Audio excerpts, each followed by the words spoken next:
Salve, salve galera! Eu sou Rodolfo Damasceno, professor de Geografia e esse é meu canal Geografia e Atualidades. Hoje nós vamos falar sobre a formação do espaço geográfico mundial. Então vem comigo!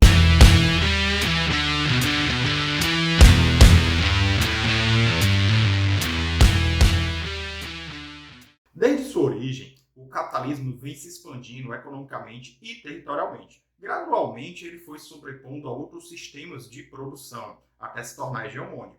Então, nesse sentido, a gente pode dividir a história do sistema capitalista em capitalismo comercial, capitalismo industrial, capitalismo financeiro e capitalismo informacional. Então, analisando a sua forma de desenvolvimento, nós podemos mensurar como esse sistema econômico transformou o espaço geográfico. Então vamos começar falando aqui do capitalismo comercial.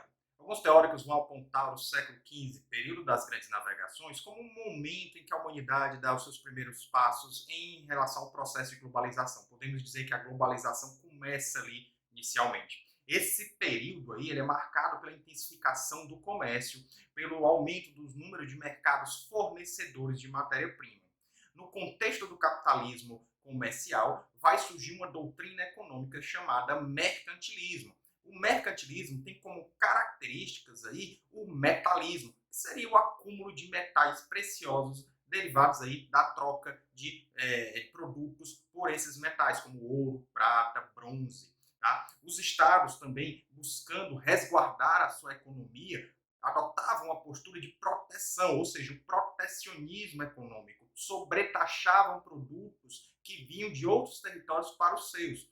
Também eles buscavam ter uma balança comercial favorável, ou seja, eles buscavam vender mais do que comprar de fora, buscavam exportar mais do que importar. Também era pregado que o Estado ele sim poderia intervir fortemente na economia. Lembrando que esse momento do século XV, XVI, XVII, nós temos ali o chamado absolutismo, né? Os reis eram como se fossem donos do país, donos de todas as riquezas, então eles intervinham fortemente na economia. E era dito que a riqueza ali era proveniente das atividades comerciais, ou seja, o comércio era a mola mestre da economia de qualquer nação. Quanto ao capitalismo industrial, começa ali por volta do século XVIII, dado a Revolução Industrial na Inglaterra, com a aquisição e desenvolvimento de novas tecnologias, como por exemplo a máquina a vapor. Por conta desse inventário, desses maquinários, vai ocorrer maior aumento da produtividade, como aumento da demanda por matéria-prima.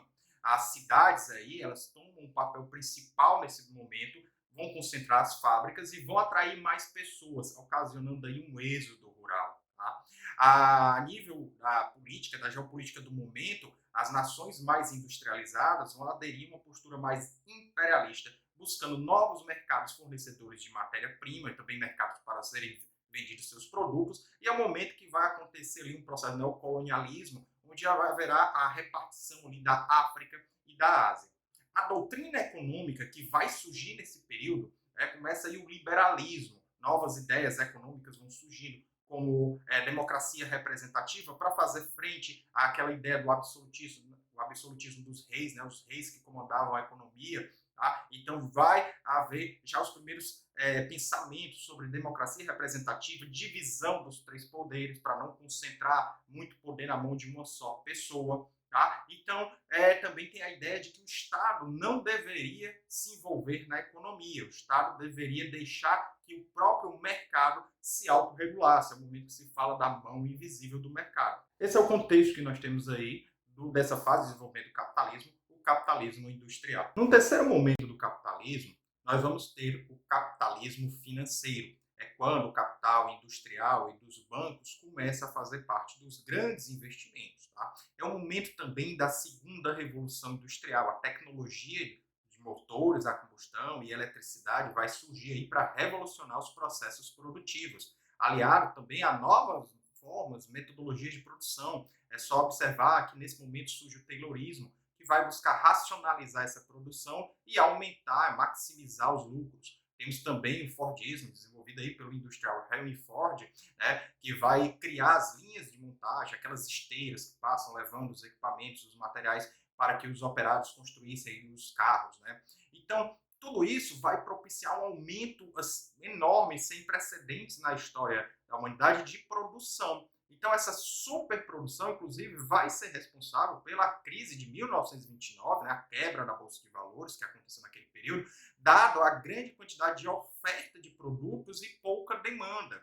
Então, nós temos uma crise muito grave naquele período. Para resolver essa crise de superprodução, vai surgir nesse momento uma nova doutrina econômica, o keynesianismo, proposto pelo economista John Maynard Keynes. Ele criticava ali essa história de que a economia, o mercado se autorregula, criticava a mão invisível do mercado. Para ele, o Estado deveria sim intervir na economia, sobretudo fazendo ali grandes obras públicas para dinamizar a economia, aquecer a economia e gerar empregos. E foi isso que foi feito, né? Uma política americana chamada New Deal se baseou nessas ideias, o governo passou a investir fortemente, intervir fortemente ali com obras públicas, e isso acabou dinamizando a economia americana e fazendo com que a crise fosse bem amenizada. Então, aqui na última fase do capitalismo, a fase mais recente, o capitalismo informacional, já no contexto da terceira revolução industrial, com tecnologias sendo desenvolvidas como a computação, a informática, a microeletrônica, a biotecnologia, todo esse aparato da ciência servindo aí aos ditames do mercado. Tá? Novas formas de organização da produção vão surgir, por exemplo, como o toyotismo, né? Que é produzir ali conforme a demanda. Tá? Então, produzidos nas fábricas da Toyota. Também vamos ter aí, bem interessante, uma nova divisão internacional do trabalho. Como é isso? Os países antes pobres ou menos desenvolvidos passam a produzir alguns produtos industrializados ou pré-industrializados, muitos deles recebendo aí as plantas industriais das multinacionais. Né? Essas multinacionais vão ter sedes aí nos países desenvolvidos, ou seja, os países menos desenvolvidos, tá? Ficavam com a parte da produção, enquanto nos países ricos havia a parte de gerência, de administração, de planejamento de marketing, tá? E é nesses países onde vão se concentrar as grandes instituições financeiras, bolsas de valores.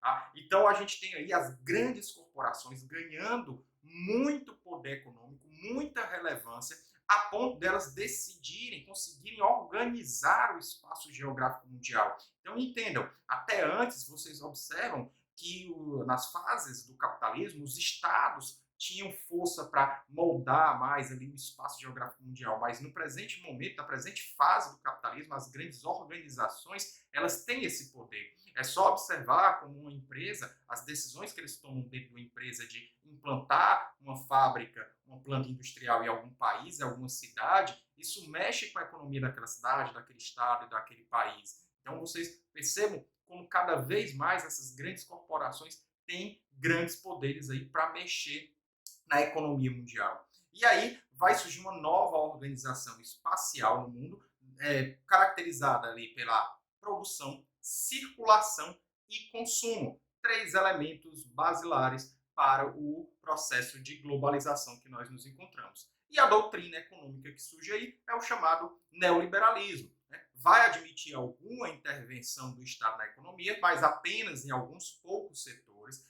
vai pregar a diminuição de gastos públicos e também a privatização de estatais. Então a gente tem essa evolução, passei aqui para vocês essa evolução da economia, do sistema capitalista, porque esse sistema ele molda a forma como o espaço geográfico é produzido pela sociedade.